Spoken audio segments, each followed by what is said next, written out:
ऐसा भी तबका है जो नहीं मानता, जो नहीं मानता वो लॉनी में नहीं रहेगा, उसका क्या करेंगे? चला जाएगा अपने आप। जिन लोगों ने पाप किए, कारसेवकों पे गोली चलाई, जो हनुमान और राम के विरोधी हैं, क्या हनुमान जी छोड़ देंगे उनको? सबके सपने में आएंगे, सबसे कहेंगे वोट डालो, नहीं तो सबको बीमार कर देंगे। एक बात बताइए, ना अली ना बाहुबली, इस तरह की आपने बात कही। देखिए, मैं पहली बात तो नेता नहीं हूँ, मैं एक छोटा सा कार्यकर्ता हूँ। क्यों आखिर धार्मिक रंग देने की कोशिश की जा रही है? मैं चौकीदार हूँ पूरी जनता का। लॉनी के अंदर जो काम हुआ है सारी जनता के लिए हुआ है। हिंदू और मुसलमान, इसको सबको फायदा होने वाला है। गाजियाबाद की लोनी विधानसभा सीट जो इस वक्त हॉट सीट बनी हुई है, और यहाँ पर हम पहुंचे हुए हैं और यहाँ के विधायक खुद हमारे साथ मौजूद हैं, नंद किशोर गुर्जर जी, उनसे बातचीत करते हैं। नंद किशोर जी, सबसे पहले बताइए कि अब चुनाव नज़दीक है, कुछ ही दिन का वक्त बचा है, तैयारियां क्या, मुद्दे कौन कौन से जो लेकर जनता के बीच जा रहे हैं आप? देखिए, मुद्दे की जहाँ तक बात है, लगभग 80% हमने समाधान करा दिया है। लॉनी एकदम बुरी तरह से हालात ये थे, नरक थे, लोग यहाँ से पलायन कर रहे थे। वो केवल कानून व्यवस्था के कारण नहीं, कानून व्यवस्था के मामले में तो लॉनी को क्राइम कैपिटल माना जाता था। जहाँ डेली दिन निकलते ही 4 से 6 मर्डर होते थे। एक दिन में 6 व्यापारियों के मर्डर सपा सरकार में हुए। 12 साल की बच्ची को उठा के बलात्कार कर दिया मुसलमानों ने, कोई बोला नहीं। रिपोर्ट लिखवाने की किसी की हिम्मत नहीं थी, पुलिस का हाथ काट दिया, एसडीएम को बंधक बना लिया। यहाँ रोज़ की घटनाएं थी। लॉनी में गहरे गहरे गड्ढे, हड्डी मिल, गोकसी, मर्डर, बलात्कार, डकैती, ये लॉनी की पहचान थी।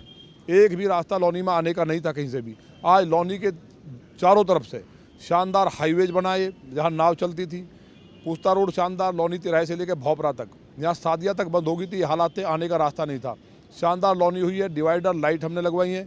इसके अलावा सड़कों की अंदर की जो स्थिति थी बहुत ख़राब थी। काफ़ी काम यहाँ हमने हर विभाग, नगर पालिका, जीडीए, पीडब्ल्यूडी सभी से कराया है। माननीय योगी जी की सरकार में लखनऊ में हम लोगों के लिए लड़े और एक बहुत बड़ा बजट लेके आए। सबसे बड़ी बात यह है, शायद उत्तर प्रदेश में इतना कहीं बजट नहीं लगा होगा। 6100 करोड़ के लगभग काम हुआ है। विकास के जो बड़ी बड़ी बात आपने की थी, उतना विकास हो नहीं पाया। जनता का यहाँ पर सीधा ये आरोप है, और विपक्ष का तो है ही, कि जो विकास की बात कही गई थी, विकास के नाम पर कुछ नहीं किया, सिर्फ हिंदू मुस्लिम कर रहे हैं। आप उनसे ये पता करिए, लॉनी में आज़ादी के 70 साल बाद एक इंटरमीडिएट स्कूल नहीं था। इसके लिए जिम्मेवार कौन था? या लगातार विपक्ष रहा ना। हमने बनते ही 2 इंटरमीडिएट कंप्लीट कराई, बेटियों के लिए डिग्री कॉलेज, बेटों के लिए डिग्री कॉलेज। इसके अलावा ITI कंप्लीट कराई। तमाम जो प्राइमरी स्कूल थे उनको ठीक कराया, 2 करोड़ अपनी निधि से दिए। बिजली यहाँ आती नहीं थी, ट्रांसफार्मर फूकता था तो 6-6 महीने तक लोग अंधेरे में रहते थे। उसको हमने 6 घंटे से 22 से 24 घंटे बिजली आ रही है। 10 नए बिजली घर बनवाए। 250 करोड़ का काम केवल बिजली का हुआ। LT लाइन से लेकर के ट्रांसफार्मर की क्षमता बढ़वाई, नए ट्रांसफार्मर्स लगवाए। लगातार बिजली का काम, शिक्षा के क्षेत्र में जो आपको बताया, ऐतिहासिक काम कॉलेजों से लेकर, और चिकित्सा के मामले में एक भी छोटा सा हॉस्पिटल नहीं था। लोग डिपेंड थे छोटे छोटे डिस्पेंसरीज पे, या जो झोला छाप डॉक्टर उनके ऊपर। इसके लिए हमने अभी जो CHC सेंटर है उसमें ऑक्सीजन प्लांट लगवा करके उसमें तमाम अल्ट्रासाउंड से लेकर सारी मशीन लगवाई, क्षमता बढ़वाई। 100 बेड का हॉस्पिटल बन के तैयार है। उसका उद्घाटन हम चुनाव के तुरंत बाद करने वाले हैं। लेकिन एक बात बताइए, ना अली ना बाहुबली, इस तरह की आपने बात कही, ना अली ना बाहुबली, सिर्फ बजरंग बली। क्यों आखिर धार्मिक रंग देने की कोशिश की जा रही है चुनाव को? क्या सिर्फ हिंदुओं के ही नेता बन के रहना है आपको, मुसलमानों के लिए नहीं करेंगे कुछ? क्योंकि मुसलमानों की भी अच्छी खासी आबादी है यहाँ पर। देखिए, मैं पहली बात तो नेता नहीं हूँ, मैं एक छोटा सा कार्यकर्ता हूँ। और मैं कार्यकर्ता तो सारी जनता के लिए करता है ना काम। मैं चौकीदार हूँ पूरी जनता का। लॉनी के अंदर जो काम हुआ है सारी जनता के लिए हुआ है। हिंदू और मुसलमान, इसको सबको फायदा होने वाला है। मैं इस पर किसी मुसलमान को पढ़ने से रोकूंगा क्या? सड़क पर चलने से रोकूंगा क्या? हमने यहाँ कानून व्यवस्था को सही करने के लिए थोड़ा सख्ती के साथ कदम उठाए हैं। यहाँ जहाँ बात अली की और बाहुबली की है, तो अली का अर्थ लोगों ने गलत लिया है। अली का समर्थक लॉनी में एक भी ना रहे, ये मेरी कोशिश है। कौन से अली की बात कर रहे हैं आप? देखिए, मोहम्मद अली जिन्ना, जिसने 5 लाख हिंदुओं का कत्ल कराया, बहन बेटियों के बलात्कार कराए, भारत माता के टुकड़े कराए, ऐसे दरिंदे को, और जो उसके समर्थक चाहे मेरे यहाँ भी रहे, उनका मैं सख्त विरोधी हूँ। या मोहम्मद अली जिन्ना के विचार की जो पार्टी है, पहले उन्होंने आतंकवादियों को रिहा करने की बात की। जब आतंकवादियों को रिहा करने की बात की और कोर्ट ने रोका, तो इससे ज़्यादा खराब घटना भारत में नहीं हुई। रिहा करते ही 48 सीट पर आए वो। अब उन्होंने जिन्ना का समर्थन किया, उनकी 8 सीटें आएंगी, वो भी वो जीतेंगे जो लोग बेचारे शरीफ लोग किसी कारण से वहाँ हैं। तो लेकिन लोग मान रहे हैं कि इस बार जो सपा RLD के यहाँ से प्रत्याशी हैं, वो काफ़ी पकड़ उनकी अच्छी है और आपको टक्कर एकदम कड़ी दे रहे हैं। वो कोई नई बात तो नहीं है। वो बात नहीं, ये मानते हैं चुनौती देंगे आप? मेरे सामने जमाना जब पहले हो चुकी, उससे पहले वो बुरी तरह हार चुके। और वैसे भी आजकल तो उन्हें देखा ही है आपने, अपना नाम भी याद नहीं रहता। तो ये लॉनी की जनता, ये नई यूथ की तरफ बढ़ रही है। यूथ के लिए हमारे पास विजन है। लेकिन एक रंजीता धामा जो बड़ी चुनौती देती नजर आ रही हैं, बीजेपी की लंबे वक्त से कार्यकर्ता रही हैं, सीधे तौर पर वो ये कह रही हैं कि उनके पति को जो फर्जी मुकदमे में आपने जेल भिजवाया उसका बदला लेंगे या वो उम्मीदवार निर्दलीय उम्मीदवार लड़के। ये बड़े शर्म की बात है कि वो माननीय न्यायालय को भी चुनौती दे रही हैं। ये कोर्ट का डिसीजन है, उनको कोर्ट ने अरेस्ट किया है, माननीय न्यायालय को उनके ऊपर कोर्ट ऑफ कंटेम्प्ट हो जाएगा। मतलब किसी की बहन बेटी गरीब के साथ आप बलात्कार करेंगे और उसको आरोप को हमारे ऊपर डाल देंगे, फिर अपना मुंह छुपाने के लिए इस तरह की बात करेंगे, तो उनका कोई विषय नहीं है, उनका हम सम्मान करते हैं। जाट और गुर्जर समुदाय में, खासतौर से जाट समुदाय में अच्छी खासी पकड़ है उनकी, काफ़ी लंबे वक्त से उनके पति काम कर रहे थे, तो क्या लगता है क्या नुकसान नहीं पहुंचाएंगे आपको? तो मेरा तो सभी समुदाय में पकड़ है। मेरे लिए तो जितना भी यहाँ लौनी के अंदर रहने वाला एक एक भाई बहन है मेरा है, मेरा परिवार है, मैं परिवार मानता हूँ। ये पकड़ की बात, ये जो आप बात कर रहे हैं, मुझे तो बड़ा सरप्राइज की बात है, क्योंकि मैं तो खुद अजगर चलाता हूँ, तो मैं तो जाट भी हूँ, गुजर भी हूँ, मैं प्रजापति भी हूँ, कश्यप भी हूँ, मैं तो सब। किसी से तो मुकाबला मानते होंगे ना अपना, किससे मानते हैं मुकाबला? देखिए, वोट कटवा के रूप में लोग काम कर रहे हैं। यहाँ सेकंड नंबर पे बसपा रहने वाली है। बसपा मैं पहले भी ये बयान सुन चुकी हूँ आपका, आखिर बसपा को इतना फोकस क्यों कर रहे हैं आप? सपा आरएलडी के जो है मदन भैया, उन्हें कहीं नहीं मान रहे, रंजीता धामा को कहीं नहीं मान रहे, क्या वजह है इसकी? आप एक बात बताओ, पिछले चुनाव का आंकड़ा उठाइए, यहाँ का जो समीकरण है 1,68,000 मुस्लिम वोट है, मुस्लिम प्रत्याशी है, उसके साथ उनका कैडर वोट है, तो यहाँ हमेशा जो रिकॉर्ड रहा है और हमेशा रहने वाला है, यहाँ मुकाबला भाजपा और बसपा में होने वाला है, ये सब जानते हैं। इसलिए जिनकी जमानतें जब्त होगी, जिनका कोई मतलब नहीं है, उनका बार बार केवल इसलिए कि वो अपराधी रहे हैं बड़े, तो उसका लौनी की जनता नकार चुकी है। रामराज है, आज लौनी के लोग आनंद ले रहे हैं। इसलिए ना अली ना बाहुबली, बजरंग बली रहने वाले। बजरंग बली सबके इष्ट हैं, भगवान श्री राम हिंदू और मुसलमान सबके इष्ट हैं, कोई इस बात को मुस्लिम, नकार नहीं सकता। तो मुस्लिमों का जो वोट यहाँ पर मायने रखता है, उसकी वजह से आप बसपा को अपने सामने लड़ाई में देख रहे हैं? नहीं, जो बात सही बात है उसको मानना चाहिए ना। मान लिया यहाँ गुजर वोट हिंदुओं में सबसे ज़्यादा है, और कोई कहे जी यहाँ किसी उसको अदर को कई बार टिकट देता है, तो वो जो सच्चाई है वो कहीं ना कहीं वो वोट फिर कटता है। तो मुस्लिम अगर प्रत्याशी है और वो भी बहुत मजबूती के साथ कोई प्रत्याशी अगर लड़ता है, तो वो नेचुरली वो अपने घर भी बैठ जाएगा तो भी सेकंड पे रहेगा, बाकी का कोई किस्सा नहीं है। तो मतलब मुस्लिम वोट वहाँ जाएगा, आपके पास नहीं आएगा, ये मानते हैं आप? नहीं, मेरे पास जो मेरी पार्टी का अल्पसंख्यक मोर्चे का कार्यकर्ता है, जो नहीं, आप इस तरह के बयान भी देते रहते हैं, कुर्बानी को लेकर भी पहले आपने एक बयान दिया था, इस तरह की बात करते रहते हैं ना आप, तो कैसे जाएगा मुस्लिम आपके साथ? नहीं, मैंने गलत बयान दिया था क्या? हजरत इब्राहिम ने अपने बेटे की कुर्बानी दी, तो अगर हमने कोई परंपरा है तो उसकी बात की। हमने तो एक हाथ जोड़ कर अपील है कि इस बार जो है इको फ्रेंडली ईद बनाएं, तो यहाँ के हजारों मुसलमानों ने केक का बकरा बना के काटा, तो इसमें तो अच्छी बात है। सिर्फ ईद ही थोड़ी एक त्यौहार है, इसके अलावा और बहुत सारे त्यौहार थे। होली की बात करें, दिवाली की बात करें, कुंभ मेले की बात करें, तो आपने देखा क्या हुआ, कितना कोरोना बढ़ा, तब क्यों कुछ नहीं किया? नहीं, कोरोना कहाँ बढ़ा? लौनी में तो एक भी केस नहीं है। लौनी की बात नहीं कर रही हूँ मैं, नो, और जगह की भी मैं बात कर रही हूँ, सारे त्योहारों की, देश की तो बात कर रहे हैं हम। नहीं, मैं तो लौनी की बात करूंगा ना, मैं विधायक लौनी का हूँ, मैं जाके पाकिस्तान की बात करूँ तो एक मतलब थोड़ी है। जो मेरी जिम्मेवारी है, जिसके प्रति मैं जवाबदेह हूँ, जहाँ की जनता ने चुना है, वहाँ एक कोरोना का केस नहीं आया। हमने अपना बयान दिया था कि कोरोना लौनी में नहीं आएगा, उसके लिए हमने लोगों के लिए 7 रसोई चलाई, हमने लोगों को फ्री ऑक्सीजन दी, और एक दिन घर नहीं रुके। ये लोग कहाँ थे उस दिन? जनता सवाल पूछती है पूरी लौनी की, ये लोग थे कहाँ जब लोग मर रहे थे, जब परिवारों में हाहाकार था।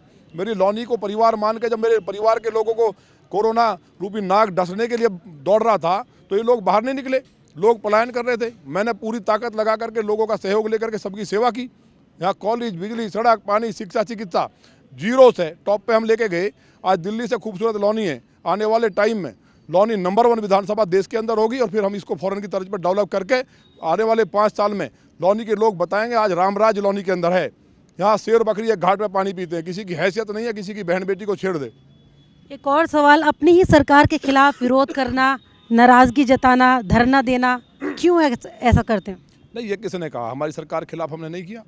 मेरे यहाँ लोकतंत्र है, अगर कोई अधिकारी नहीं सुनता है, किसी दूसरी मानसिकता का है, तो अधिकारी आपसे ऊपर है, नहीं सुनते आपकी? नहीं, अगर नहीं सुना जिसने, वो सस्पेंड हुआ, जेल गया। एक दरोगा ने एक कार्यकर्ता से पैसे लिए, हमने माननीय मुख्यमंत्री जी को बताया, उसमें जेल गया वो। विधानसभा में भी आप बाहर उसके धरना दे चुके हैं, विरोध कर चुके हैं। आपने बाहर का मेरे पास आपने कोई फोटो देखा नहीं होगा, ये सब गलत बात है। हमने अपनी बात को विधानसभा में रखा था, वो सदन है, उसको धरने में लोगों ने बदल दिया, पत्रकारों ने, तो वो तो मेरा कोई दोष नहीं है। तो क्या लगता है इस बार कितनी सीटें ला रही भाजपा? मैंने बताया ना कि 350 पार, 350 पार निश्चित तौर पे। 8 सीट समाजवादी पार्टी की आएंगी। जिन्ना का जैसे पहले आतंकवादियों का सपोर्ट किया तो 48, अब जिन्ना का सपोर्ट किया और तमाम जितने बलात्कारियों का, कांवड़ यात्रा पे गोली चलाने वाले और कार सेवकों पे गोली चलाने वाले, समाजवादी पार्टी का भी एक एक कार्यकर्ता, मुझे सैकड़ों फ़ोन आते हैं, एक एक कार्यकर्ता भाजपा को पहले से ज़्यादा वोट करने वाला है। एक कार्यकर्ता बीजेपी को पहले से ज्यादा वोट करेगा।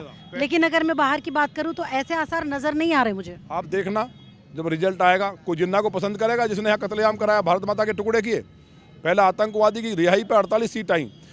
अखिलेश जी को लोगों ने जब माफियाओं को टिकट दे करके 1-2 माफियाओं को रोक दिया था, तो लोगों को लगा कि पढ़ा लिखा नौजवान है, प्रदेश की दिशा बदलेंगे, लोगों को रोजगार का साधन देंगे। लेकिन उन्होंने पूरे प्रदेश को दंगे में झोंक दिया। बहन बेटियां उठाई जाने लगी। मुजफ्फरनगर से लेकर के आजमगढ़ तक दंगे, लोगों को कत्लेआम, हिंदू समाज की दुकानों को लूटना, ये आम बात हुई। उसके बाद आतंकवादियों के लिए जो बयान दिया, रिहाई का आदेश, मुकदमे मदन भैया पे हैं तो आप पे भी तो है ना, उसकी बात, क्या आप भी बाहुबली हो गए? उनकी बात छोड़ो, हम पे मुकदमा नहीं है। हम पे मुकदमा है कि बहनों के कपड़े पुलिस ने फाड़े, प्रदर्शन किया, उसका मुकदमा है। हम पे कोई 307 का या कहीं डकैती का, रंगदारी का नहीं है। हम पे राजनीति के तहत लगाए गए मुकदमे हैं। जिस तरह से बहन बेटियों के कपड़े फाड़े, हुआ हमने विरोध किया। गाय काटी मुस्लिम लड़कों ने, जेल भेज दिया विजेंद्र गुप्ता को, हमने उसका विरोध किया। मेरठ में स्टूडेंट्स की कॉपी खेतों में पड़ी हुई मिली, उसका हमने विरोध किया, प्रदर्शन किया, मुकदमा लगा। ये मुकदमे हमारे ऊपर है। लेकिन ये हिंदू मुस्लिम कुछ ज्यादा नहीं हो रहा है क्या? बिना हिंदू मुस्लिम के चुनाव नहीं लड़ा जा सकता? हिंदू मुस्लिम कहाँ से आ गया? हमारे जहन में कोई बात नहीं है। हम सबको ही मानते हैं, सब ईश्वर की संतान है, ईश्वर एक है। लेकिन अगर कोई आदमी गड़बड़ करेगा, अब एक बात बताइए, इंडोनेशिया का मुसलमान गर्व के साथ कहता है कि भगवान राम मेरे पूर्वज हैं, इसलिए वो रामलीला करता है वहाँ। और अगर यहाँ का नहीं कहेगा तो क्या करेंगे आप? मानता है यहाँ का मुसलमान भी। नहीं मानेगा तो उसका क्या करेंगे? भाई मानता है तो जब जबरदस्ती सारा नहीं मानता नहीं, ना। क्यों एक नहीं? सबका मानता है, एक नहीं मानता। आप चले जाओ, सब मानते हैं, सब मानते हैं राम मेरे पूर्वज थे। अभी अभी हम बुला रहे, बताओ भाई इधर आओ, ये हमारे नसीम हैं। आप महाराणा प्रताप को मानते हैं कि नहीं? मानते हैं, भगवान राम को मानते हैं कि नहीं? मानते हैं जी, पूर्वज है हमारे। मैं ये नहीं कह रही, मैं ये कह रही हूँ कुछ ऐसा भी तबका है जो नहीं मानता, उसका क्या करेंगे? अरे जो नहीं मानता वो लॉनी में नहीं रहेगा। नहीं रहने देंगे आप लोनी में, तो क्या करेंगे उसके साथ? अरे क्या करेंगे, चला जाएगा अपने आप। अपने आप जाएगा या भगा दिया जाएगा? अरे भाई भगवान राम जो है, भगवान राम तो लाखों साल पहले हुए, उस टाइम ये सब कुछ नहीं था, तो इसलिए सब मानते हैं, चाहे सिख हैं चाहे हिंदू हैं। आप जाइए, गुरु ग्रंथ साहिब में साफ लिखा भगवान राम के लिए, माता वैष्णो देवी के लिए। तो जब उस टाइम नहीं था, सब लोग एक थे, तो जब सब ये कह रहे हैं कि हमारे भी पूर्वज थे, और गर्व के साथ कह रहे हैं लौनी के मुसलमान, लौनी में इको फ्रेंडली ईद मनाई गई, तो लौनी अगर देश के विकास में योगदान दे रही है तो उसको हिंदू मुसलमान से क्यों जोड़ते हैं आप लोग? तो कितने वोटों से जीत नजर आ रही है? देखिए, जिस तरह कार्यकर्ता लगा हुआ है, लौनी के अंदर इतिहास रचने जा रहा है, क्योंकि लौनी के अंदर पूरी तरह से शांति है, अमन है, विकास है। लौनी के अंदर जिस तरह का आप देखते हैं, लौनी में किसी रास्ते से आ नहीं सकते थे, बहन बेटियों को दिन में उठा लेते थे, वो सारा का सारा जो शांति हुई है, जो गरीब आदमी जो है वो सारा यहाँ प्रसन्न है, रोजगार के साधन बढ़े, तो यहाँ ऐतिहासिक जीत होगी। अपने बात किस किस को कौन से नंबर पे देखते हैं? नहीं, कोई नंबर ही नहीं है, अपनी लड़ाई लड़ रहे हो लोग सेकंड के लिए। अब किसी का सेकंड आ जाए, तो इसके फर्स्ट आप ही को आना है हर हाल में। नहीं आना है, वो तो आना है कि नहीं आना, बताओ। जनता का फैसला है, आना है। बताओ, इतने कार्यकर्ता खड़े हैं। नहीं, कार्यकर्ता सभी के साथ हैं, जो दूसरी पार्टी के उनके साथ भी उनके कार्यकर्ता हैं, वो भी लगे हुए जीत दिलाने में। आप एक बात बताओ, हनुमान जी महाराज चिरंजीवी है ना, साक्षात हैं, और भगवान राम उनके इष्ट हैं। भगवान राम का मंदिर बनाने की बात की भाजपा ने, तो भाजपा की सरकार बनी। अब तो मंदिर बन रहा है, जब बन रहा है तो सबसे ज़्यादा खुशी किसको? बजरंगबली को। तो बजरंगबली जितने भी राम विरोधी हैं, उनको सबको गदा मार मार के यमुना जी में डालने वाले हैं। और यहाँ एक तरफा भारतीय जनता पार्टी उत्तर प्रदेश में आने वाली है। जिन लोगों ने पाप किए, कारसेवकों पे गोली चलाई, जो हनुमान और राम के विरोधी हैं, क्या हनुमान जी छोड़ देंगे उन्हें? आप देखना चुनाव वाले दिन सबके सपने में आएंगे, सबसे कहेंगे वोट डालो, नहीं तो सबको बीमार कर देंगे। बहुत शुक्रिया बातचीत करने का। जय श्री राम। तो नंद किशोर गुर्जर साहब जो पूरी तरह से अपनी जीत को लेकर आश्वस्त नजर आ रहे हैं। सीधे तौर पर उनका ये कहना है कि मदन भैया कहीं से कहीं तक कोई लड़ाई में नहीं है, रंजीता धामा को भी ये लड़ाई में नहीं मानते हैं। हाँ, ये ज़रूर मानते हैं कि बसपा से इनका मुकाबला है, लेकिन बसपा क्या दे पाएगी कड़ी टक्कर, ये देखना बेहद दिलचस्प होगा। लोनी से कैमरामैन रोहन के साथ फरहान सिद्दीकी, R9 न्यूज़।